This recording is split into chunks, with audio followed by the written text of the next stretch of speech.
बहुत एक्साइटेड है क्योंकि पेशावर में उसको लेके आ रहे हैं। We are very excited. हमें उम्मीद थी कि ग्राउंड बनेगा और उसी हवाले से कि यहाँ पे मैचेस होंगे, लोग आएंगे, एंजॉय करेंगे, देखेंगे, लेकिन वो बैड लक नहीं हुई।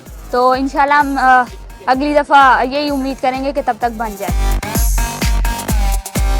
इस तरह की जो ट्रॉफी टूर्स है वो पेशावर में होने चाहिए क्योंकि पेशावर के लोगों ने बहुत टाइम से क्रिकेट नहीं देखी, तो ये एक अच्छा मौका है। और जो आगे PSL के मैचेस हैं तो वो भी इधर करने चाहिए। पेशावर के लोग बहुत हॉस्पिटल है, तो आपको बहुत अच्छी तरीके से आपकी मेहमान नवाजी होगी। तो आइंदा जो वुमेन्स वर्ल्ड कप हो रहा है पाकिस्तान में, उसके मैचेस भी पेशावर में होने चाहिए क्योंकि वुमेन के एम्पावरमेंट के लिए बहुत ज़रूरी है कि खासकर पेशावर में इस तरह के टूर्नामेंट में वुमेन्स को भी मौका देख रहे तो कितनी क्राउड है सिर्फ ट्रॉफी को देखने के लिए। तो आप खुद सोचे कि यहाँ पे कोई टूर्नामेंट होगा तो क्या वो सीन होगा, अगर इमेजिन करें तो ये एक बहुत बड़ा अच्छा इकदाम है जो PCB ने उठाया है।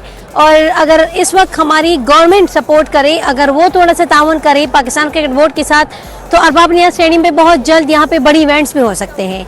और हमारी ख्वाहिश है कि मेंस के साथ साथ यहाँ पे वुमेन्स की भी जो एक्टिविटीज़ हैं, जो टूर्नामेंट्स हैं, वो भी ऑर्गेनाइज हो जाए। तो ये हमारे लिए एक बहुत अच्छा इकदाम भी होगा और हमारे नौजवानों को इससे हौसला भी मिलेगा। ये आप देख सकते हैं, ये खुशी का कोई ठिकाना नहीं है। हमारे पेशावर के अवाम बड़े दिनों बाद इस खुशी के लम्हे को देखने के लिए बड़े बेचैन थे कि यार कब आएगा ICC का ये चमचमाता हुआ ये जो ट्रॉफी है यहाँ पे आएगी, लोग तस्वीरें बनाएंगी। वो लम्हा आ चुका है, लेकिन अब लोगों का ये भी कहना है साथ साथ में कि यहाँ पे कब इंटरनेशनल मैचेस होंगे अरबाब नियाज़ क्रिकेट स्टेडियम के अंदर। तो बहुत जल्द आप देख सकेंगे अरबाब नियाज़ क्रिकेट स्टेडियम में इंशाल्लाह PSL 10 के मैचेस होंगे। उसके साथ साथ वापस 2006 के बाद हमने आखिरी मैच देखा पाकिस्तान और इंडिया का, उसके बाद कोई इंटरनेशनल इवेंट यहाँ पे नहीं हुआ। लेकिन इस बार आप देखेंगे कि जब यहाँ पर कोई इंटरनेशनल मैच होगा या PSL का मैच होगा तो फिर लोग देखेगा कि किस तरह एंजॉय करते हैं। बड़े बेचैन हैं खैबर पख्तूनख्वा के अवाम इस इवेंट को देखने के लिए।